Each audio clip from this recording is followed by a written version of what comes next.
پاشید ببینم کسی امشب نمیخوابه؟ چی شده خنداداش؟ شب جمعه سا خوابتون ببره لکلکه دوباره یه بچه دیگه میاره میره. اون وقت حالا ما چند وقت دیگه باید بریم تو حیاط بخوابیم. هیچ حق نداره امشب بخوابه.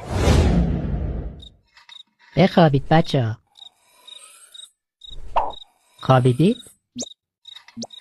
نخوابیدید؟ بخوابید. نخوابیدید؟ چرا نمیخوابید؟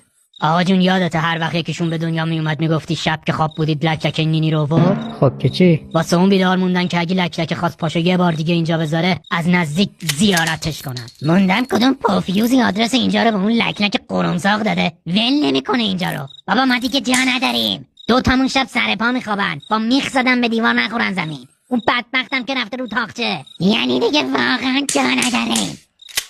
حالا چرا اونجوری به من میگی؟ به شما میگم لکلکه بشنوه. آخ خانم جان اینا کودتا کردن. برو اونور اوضاع خیته. کی بیداره؟ خوابیدی؟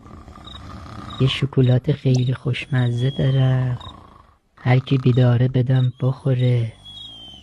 کسی بیدار نیست؟ خوابید؟ شکلاتو بده من آقا جون.